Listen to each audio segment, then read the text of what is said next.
हाँ जी बच्चों, तो कैसे हैं आप सब लोग। आई होप आप सब लोग बहुत बढ़िया होंगे, अपने घरों में बिल्कुल फिट एंड फाइन हैं। मैं भी बहुत बढ़िया हूं। तो बेटा आज हम एक नया टॉपिक स्टार्ट करने जा रहे हैं जिसका नाम है एवरेज ड्यू डेट। क्या नाम है सर, फिर से बताओ, कभी सुना नहीं है बेटा, मुझे पता है आप लोगों ने नहीं सुना। क्या नाम है? Average due date. सर क्या होता है ये? बेटा मुझे पता है कि आप लोग पहली बार सुन रहे हैं, तो आप चिंता मत करिए, मैं बिल्कुल स्लोली स्लोली इसको समझाऊंगा और इस पे क्वेश्चंस भी करवाऊंगा और इसके नोट्स भी आपको लिखवाऊंगा। ठीक है सर।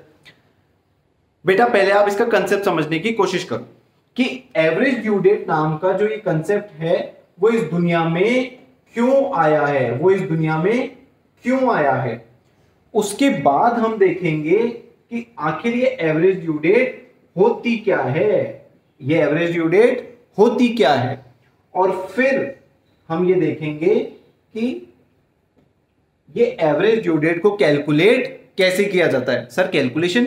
हाँ बेटा, अकाउंट्स है ये सब्जेक्ट। कौन सा सब्जेक्ट है? अकाउंट्स। तो कैलकुलेशन इसमें ना हो तब तक तो मजा ही नहीं आता। इंस्टीट्यूट को अकाउंट्स में कैलकुलेशन कराने में बहुत मजा आता है। ठीक है सर। अब बेटा आप लोग ध्यान से सुनिए, ये एवरेज ड्यू डेट का कंसेप्ट इस दुनिया के अंदर क्यों आया है। बेटा मैं एग्जांपल से मैं आपको अपनी बात समझाने की कोशिश करता हूं। बेटा मान लीजिए दो पार्टी हैं, एक है महेंद्र सिंह धोनी और एक है विराट कोहली। महेंद्र सिंह धोनी को विराट कोहली को पैसे देने थे और मिस्टर विराट कोहली को महेंद्र सिंह धोनी से पैसे लेने थे। अब आप बेटा जेन्युइनली सोचिए, जब महेंद्र सिंह धोनी, जो फैंस हो महेंद्र सिंह धोनी के, बेटा प्लीज मुझे माफ कर दीजिएगा, मैं थोड़ी थोड़ी बातें बोलूंगा, आपके इमोशंस हर्ट नहीं होने चाहिए। महेंद्र सिंह धोनी क्या चाहेंगे कि पैसा जितना लेट देना पड़े उतना बढ़िया, और विराट कोहली जी क्या चाहेंगे, जितना पैसा जल्दी मिल जाए उतना बढ़िया। सर ऐसा क्यों? बेटा आप लोग सोचिए, अगर पैसे देने वाला अपने बैंक अकाउंट में पैसे रखेगा और उसको लेट पैसे देगा, तो उसके बैंक अकाउंट में पड़ा हुआ पैसा उसको क्या देगा? इंटरेस्ट देगा या नहीं देगा? तो वो क्या चाहेगा, जितना पैसा लेट देना पड़े उतना बढ़िया। अब इधर से विराट कोहली जी क्या चाहेंगे, जितना पैसा जल्दी मिल जाए मैं अपने बैंक में डिपॉजिट करवा दूंगा, और बैंक में पैसे डिपॉजिट करवा दिए तो क्या हो जाएगा, विराट कोहली जी को इंटरेस्ट का फायदा हो जाएगा। बेटा इसीलिए कि कौन सा दिन ऐसा हो जिस दिन पेमेंट करने से ना तो एमएस धोनी को नुकसान हो और ना ही विराट कोहली को नुकसान हो। तो इस केस में हमको क्या कैलकुलेट करनी पड़ेगी? Average due date. सर क्या बोले जा रहे हो, कुछ भी समझ में नहीं है। बेटा मुझे पता है, मैं एक एग्जांपल और लेता हूं जिससे शायद आपको और अच्छे से ये टॉपिक क्लियर हो जाए। बेटा आप लोग मुझसे पढ़ रहे हो नहीं पढ़ रहे हो? बिल्कुल पढ़ रहे हो। तो बेटा मैं आपको पढ़ा रहा हूं और आप बदले में मुझे क्या दोगे? फीस दोगे, पैसे दोगे। तो बेटा मैं क्या चाहूंगा, पैसे आज ही मिल जाए, जिस दिन बैच स्टार्ट हुआ उसी दिन पैसे मिल जाए। तो मैं क्या करूंगा बेटा, उस पैसे को मेरे बैंक में डिपॉजिट करवा दूंगा और मुझे क्या मिलता रहेगा, बैंक मुझे क्या दे देगी? इंटरेस्ट दे देगी। लेकिन बेटा आप लोग क्या सोचेंगे, पैसा हम बैच खत्म होने के बाद में दे दें तो पैसा आपके बैंक अकाउंट में पड़ा रहेगा, और आपके बैंक अकाउंट में पड़ा रहेगा तो आपको इंटरेस्ट मिलता रहेगा, और आपको इंटरेस्ट मिलेगा तो आपको इंटरेस्ट का फायदा। तो बेटा दोनों ही केस में किसी ना किसी को तो लॉस हो रहा है ना। बेटा इसीलिए हम क्या निकालते हैं, एवरेज ड्यू डेट कैलकुलेट करते हैं, ताकि नो इंटरेस्ट लॉस, किसी भी पार्टी को इंटरेस्ट का लॉस ना हो। No interest loss to any party, किसी भी पार्टी को इंटरेस्ट का नुकसान ना हो। बेटा आपको ये बात समझ में आ रही है नहीं आ रही? ठीक है। अब बेटा आता है वॉट। वॉट का मतलब क्या होता है बेटा, एक ऐसी डेट, एक ऐसी डेट जो हम क्या करेंगे, कैलकुलेट, जो हम क्या करेंगे, कैलकुलेट करेंगे, और वही डेट क्या होगी, एवरेज ड्यू डेट, जिस दिन पेमेंट करने से किसी भी पार्टी को इंटरेस्ट का लॉस नहीं होगा। क्या आपको मेरी बात अब समझ में आ रही है या नहीं आ रही? ठीक है सर। अब बेटा आता है हाउ। हाउ के लिए बेटा इसके लिए बना है एक फॉर्मूला। क्या बना है बेटा? फॉर्मूला, जो मैं आपको क्वेश्चन के साथ में करवाऊंगा और बाद में उस फॉर्मूले को लिखवा भी दूंगा। ठीक है बेटा, हम आगे चलें, क्वेश्चन के साथ आगे चलें। बेटा आप लोग बिल्कुल भी चिंता मत करिएगा, क्योंकि मैं पहले आपको क्वेश्चन करवाऊंगा, उसके बाद में उसके नोट्स लिखवाऊंगा। ठीक है, तो आप बिल्कुल भी पैनिक मत करिएगा अगर आपको क्वेश्चन करना ना आए तो। ठीक है,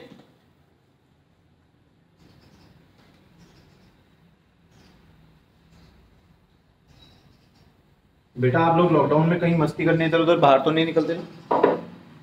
बिल्कुल गलत बात। ठीक है बेटा, मैं आपको क्वेश्चन दिखाता हूं, आप उसको नोट डाउन करिए और फिर मैं आपको इसका सोल्यूशन स्टार्ट करवाता हूं।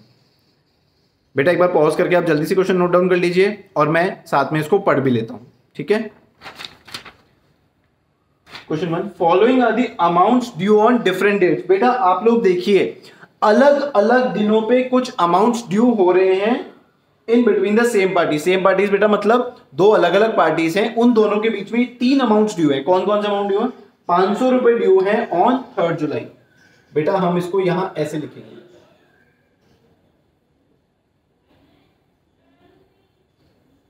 अमाउंट कितना है बेटा? पहला 500 रुपीज। सबसे पहला अमाउंट कितना है? 500 रुपीज। बेटा अच्छे से दिखाई दे रहा है ना आपको? ये कब ड्यू है बेटा? 3 जुलाई। 3 जुलाई को ये पैसे एक पार्टी को दूसरी पार्टी देगी। ठीक है बेटा, सेकंड अमाउंट कितना है? 800 रुपीज। ये कब ड्यू है बेटा? 2 अगस्त को। 2 अगस्त को। और थर्ड अमाउंट है बेटा 1000 रुपीज, जो कि ड्यू है 11 सितंबर। कब ड्यू है बेटा? 11 सितंबर। ठीक है बेटा, 3 अलग अलग अमाउंट्स और 3 अलग अलग ड्यू डेट्स, इनको कंसिडर करते हुए हमको एक ड्यू डेट निकालनी है जिस दिन पेमेंट करने से किसी भी पार्टी को इंटरेस्ट का नुकसान ना हो। आपको यह बात समझ में आ रही है या नहीं आ रही? ठीक है बेटा, अब बेटा कैलकुलेशन करने के लिए हमको क्या चाहिए होगा? एक फॉर्मूला चाहिए होगा, और उस फॉर्मूले के लिए हम इस टेबल को कंप्लीट करने वाले हैं। बेटा हम लोगों को सबसे पहले अज्यूम करनी पड़ेगी एक बेस डेट। क्या अज्यूम करनी पड़ेगी? Base date. सर ये बेस डेट क्या होती है? बेटा बेस डेट का मीनिंग मैं आपको बताऊंगा। जिस बेस डेट के आधार पर हम कुछ नई डेट्स निकालेंगे, हम कुछ नई डेट्स, कुछ डेज निकालेंगे। क्या निकालेंगे? कुछ डेज निकाल। सर ये बेस डेट का मतलब तो बता दो। बेटा थोड़ी देर रुक जाओ, एक बार मुझे क्वेश्चन कंप्लीट करवा लेने दो, फिर मैं ये बेस डेट का मतलब भी आपको बता दूंगा। बेटा बेस डेट क्या होती है? जिस दिन हमारा पहला अमाउंट ड्यू होता है वही हम क्या ले लेते हैं? बेस डेट ले लेते हैं। क्यों सर, ऐसा क्यों? बेटा ये सिर्फ आपकी कन्वीनियंस के लिए, ये ड्यू डेट, ये जो बेस डेट मैंने फर्स्ट ट्रांजैक्शन की डेट ली है, ये आपकी कन्वीनियंस के लिए है। इससे कैलकुलेशन बहुत इजी हो जाएगी। बेटा ये और भी मैं इसका रीजन बता दूंगा आपको। सर क्या ये बेस डेट हम अपनी बर्थ डेट ले सकते हैं? बिल्कुल बेटा, आप अपनी बर्थ डेट भी ले सकते हो, मुझे इसमें कोई आपत्ति नहीं है। लेकिन आप अपनी बर्थ डेट अगर ये बेस डेट ले लोगे तो कैलकुलेशन क्या हो जाएगी? बहुत ज्यादा कॉम्प्लेक्स हो जाएगी। और कैलकुलेशन अगर कॉम्प्लेक्स हो गई तो एग्जाम में एक क्वेश्चन आप करोगे जो एवरेज ड्यू डेट का, और बाकी सारे क्वेश्चन आपको छोड़ने पड़ सकते हैं। तो बेटा हम जो आपको पढ़ा रहे हैं, हमारे को दोनों चीजें ध्यान रखनी होती है। एक, आपको कंसेप्ट भी समझ में आए, और दूसरा आप इतना जल्दी उस क्वेश्चन को सॉल्व करें कि एग्जाम में आपका टाइम भी आराम से बच सके और मैक्सिमम पेपर आप अटेम्प्ट कर सके। तो बेटा हम इसमें बेस डेट क्या ले रहे हैं? फर्स्ट ट्रांजैक्शन की ड्यू डेट। अब बेटा यहां हम निकालेंगे डेज फ्रॉम बेस डेट। मतलब बेटा हमारी बेस डेट क्या है? 3 जुलाई, और हमारी ड्यू डेट क्या है? 3 जुलाई। बेटा फर्स्ट जो हमारा कॉलम है उसके अंदर हम कैलकुलेट करेंगे 3 जुलाई से 3 जुलाई तक। बेटा सर ये कैसी बातें कर रहे हो? सर 3 जुलाई से 3 जुलाई तो 0 दिन होते हैं। 3 जुलाई से 3 जुलाई तो 0 दिन होते हैं। बिल्कुल होते हैं बेटा, ठीक है, मैंने इसलिए 0 लिख दिया ना यहाँ पे। आप गुस्सा क्यों हो रहे हो? अब मुझे बताओ बेटा 3 जुलाई से 2 अगस्त तक कितने दिन होंगे? बेटा इस कैलकुलेशन को आप ध्यान से सुन लो। अगर ये समझ में आ गया ना तो पूरा एवरेज ड्यू डेट बिल्कुल सिंपल हो जाएगा। इतना सिंपल हो जाएगा कि एग्जाम में आप एक बार में क्वेश्चन करके आओगे और बोलोगे सर मेरे इसमें फुल में से फुल मार्क्स आने वाले हैं। ठीक है बेटा, आप ध्यान से 3 जुलाई से अगर हमको 2 अगस्त तक के डेज कैलकुलेट करने हैं तो सबसे पहले 3 जुलाई को तो छोड़ दो, 3 जुलाई को तो छोड़ दो, 4 जुलाई से कैलकुलेशन करना स्टार्ट करो। 4, 5, 6, 7, 8, 9 ऐसे करते करते आप कहां तक चले जाओ? 31 जुलाई तक चले जाओ। 31 जुलाई तक आपके हो जाएंगे 28 डेज। हो गए कि नहीं हो गए बेटा? उसके बाद में अगस्त के कितने दिन हो गए? 1 और 2, तो टोटल कितने दिन हो गए बेटा? 30 डेज हो गए कि नहीं हो गए? वो यहां पे लिख दो। सर इतना इजी है क्या? बेटा आप बस इतना सा ध्यान रख लो, जब हम ये डेज कैलकुलेट करेंगे तो बेस डेट को कंसिडर नहीं करेंगे और जो ड्यू डेट ऑफ ट्रांजैक्शन है उसको कंसिडर करेंगे। मतलब जो बेस डेट है 3 जुलाई उसको कंसिडर नहीं करेंगे और जो ड्यू डेट ऑफ ट्रांजैक्शन है 2 अगस्त इसको कंसिडर करेंगे। तो कितने दिन हो गए बेटा? 30 डेज हो गए। ठीक है सर, आगे बताओ। अब बेटा 3 जुलाई से 11 सितंबर तक के दिन कैलकुलेट करो। बेटा जुलाई के तो कितने हो गए? 28 हो गए। अगस्त में बताइए कितने दिन होते हैं? 31 होते हैं या नहीं होते? और सितंबर के कितने दिन हो रहे हैं? क्या हम 11 सितंबर को कंसिडर करेंगे? बताओ 11 सितंबर को कंसिडर करेंगे या नहीं करेंगे? बिल्कुल करेंगे, क्योंकि 2 अगस्त को भी किया था। ठीक है, तो ये कितने हो गए बेटा? 70 हो गए या नहीं हो गए? बिल्कुल सिंपल है, तो यहां पे हम कितना लिख देंगे? 70। ठीक है, इतनी बात आपको समझ में आ गई? ठीक है सर। अब बेटा आपको कुछ भी नहीं करना है, यहां पे निकालना है प्रोडक्ट। किसका प्रोडक्ट सर? बेटा ये जो डेज हैं और ये जो अमाउंट है, इन दोनों का आपको क्या निकाल लेना है? प्रोडक्ट। क्या निकाल लेना है? प्रोडक्ट। तो बताओ सर 500 इंटू 0 कितना होता है? 0 होता है कि नहीं होता? बताओ बेटा 800 इंटू 30 कितना होता है? 24,000। 8,300। बिल्कुल ठीक है। अब बताओ बेटा 1000 इंटू 70। अरे सर इतनी डिफिकल्ट कैलकुलेशन है सर, कैसे करेंगे हम? कोई बात नहीं बेटा, ठीक है बेटा। अब यहां लगा लो इसका टोटल। क्या लगा लो बेटा? टोटल। तो ये टोटल कितना हो गया बेटा? 94,000। ठीक है बेटा, आपको ये बात समझ में आ रही है कि नहीं आ रही? अब बेटा यहां इसका टोटल लगाओ। क्या ये 2300 हो गया?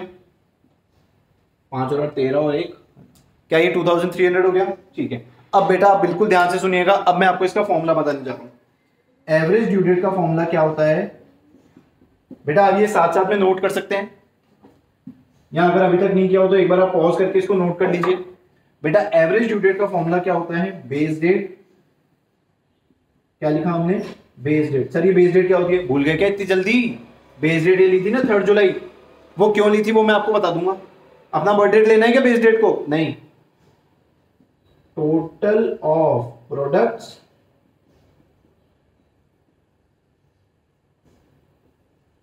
Upon total of amounts. Total of products upon total of amount. Sir ये फॉर्मूला कैसा है? बेटा मैं इसका डेरिवेशन भी आपको बाद में बता दूंगा, चिंता मत करो आप उस बात की। बेटा बेस डेट क्या हो गई? 3 जुलाई प्लस टोटल ऑफ प्रोडक्ट्स कितना हो गया? 94,000।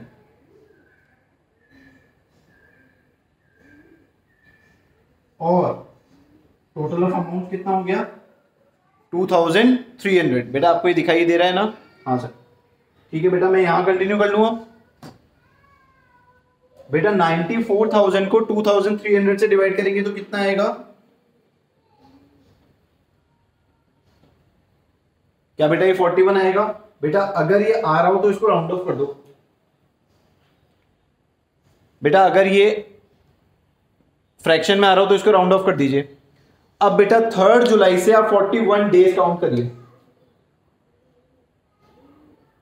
41 डेज फ्रॉम 3 जुलाई। तो बेटा क्या बताइए 3 जुलाई को कंसिडर करेंगे या नहीं करेंगे? नहीं सर, 3 जुलाई को कंसिडर नहीं करेंगे। 4 जुलाई से काउंट करना स्टार्ट करें हम। 4 जुलाई से लेके और 31 जुलाई तक कितने दिन हो गए? 28 दिन। बेटा 28 दिन के बाद कितने दिन बचे 41 में से? 41 में से 28 गए तो बचे 13। तो बेटा ये कौन सी डेट हो जाएगी? 13th of August. सर ये 13th ऑफ अगस्त कौन सी डेट आ गई?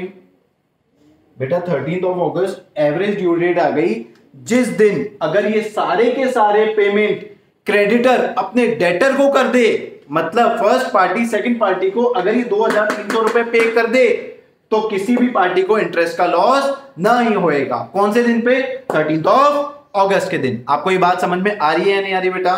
ठीक है, तो हम इसके नोट्स लिखना स्टार्ट करें बेटा। आइए,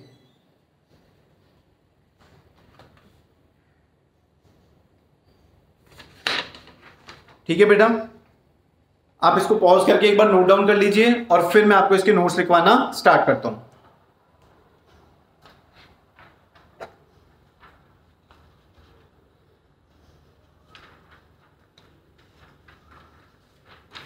ठीक है बेटा, आइए लिखना स्टार्ट करते हैं। बेटा लिखिए average due date is a due date of payment for multiple transactions. कैसे ट्रांजेक्शंस बेटा? मल्टीपल ट्रांजेक्शन थे या नहीं थे इसके अंदर? Average due date is a due date of payment for multiple transactions if on which payment is made. मतलब बेटा जिस दिन पे पेमेंट किया गया, मतलब अगर उस दिन पे पेमेंट कर दिया जाए। Average due date is a due date of payment for multiple transactions if on which payment is made, then both the parties will not have to bear the loss of interest। मतलब किसी भी party को interest का नुकसान नहीं होएगा। ठीक है सर। अच्छा बेटा सेकंड पॉइंट लिखिए सिंस। अब बेटा इस पॉइंट में हम इसका रीजन जानने की कोशिश कर रहे हैं कि एवरेज ड्यू डेट कंसेप्ट इस दुनिया में क्यों आया है। Since debtor will try to receive the payment at the earliest, जिसको बेटा पैसे लेने होंगे वो क्या चाहेगा? जल्दी से जल्दी पैसे मिल जाए। Since debtor will try to receive the payment at the earliest and the creditor will like to pay as late as possible. Creditor क्या चाहेगा? जितना लेट पैसे दूं उतना बढ़िया। Creditor will like to pay as late as possible, so the concept of average due date comes into play. ठीक है sir. अब बेटा थर्ड पॉइंट आप इस फॉर्मूले को नोट कर लीजिए। थर्ड पॉइंट पे आपको ये फॉर्मूला लिख लेना है, average due date is equal to base date plus total of products upon total of amounts. ठीक है बेटा। अब फोर्थ पॉइंट में लिखिए बेटा बेस डेट, ये बेटा ये वाली base date, base date is generally taken as the first due date of transactions. मतलब ट्रांजेक्शन में बेटा जो पहली ड्यू डेट होती है उसको हम क्या मानते हैं? बेस डेट मानते हैं। Base date is taken as the first due date of transaction for convenience. मैंने आपको बताया था ना बेटा, आपकी बर्थ डेट से भी हम कैलकुलेशन सारी कर सकते हैं, लेकिन उसमें टाइम इतना ज्यादा लग जाएगा क्योंकि फिर आप एग्जाम में बाकी क्वेश्चंस नहीं अटेम्प्ट कर पाओगे। ठीक है सर। बेस डेट कौन सी डेट लेते हैं? First due date of transaction. उसके बाद लिखिए बेटा वाइल कैलकुलेटिंग डेज। बेटा जब हम ये वाले डेज कैलकुलेट कर रहे होते हैं, जब हम ये वाले डेज कैलकुलेट कर रहे होते हैं तो बेस डेट को कंसीडर नहीं करते, लेकिन ड्यू डेट को कंसीडर करते हैं। Base date is not considered but due date of the transaction is considered. ठीक है बेटा। डेज कैलकुलेट करते time base date is not considered but due date of transaction is considered. ठीक है बेटा। लास्ट पॉइंट लिख लीजिए, अगर ये दिन, कौन से दिन बेटा? डिवीजन करने के बाद ये दिन किस में आते हैं? फ्रैक्शन में। If on division days come into fraction, if on division days come into fraction then it will be rounded off. ठीक है बेटा। अब बेटा दो छोटे छोटे पॉइंट बचे हुए हैं, वो मैं आपको नेक्स्ट क्वेश्चन के बाद लिखवाऊंगा। तो बेटा स्टार्ट करें हम नेक्स्ट क्वेश्चन। आइए